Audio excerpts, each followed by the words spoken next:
జీవితపు తుఫానులు వచ్చినప్పుడు నీడలు నా దారిని కమ్ముకున్నప్పుడు క్రీస్తులోనే నా బలం కనుగొంటాను.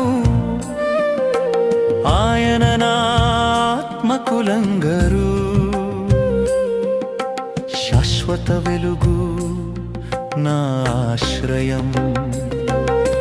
యేసునామం నాలో జీవన శక్తి, విశ్వాసమే నా విజయము. యేసునామం నాలో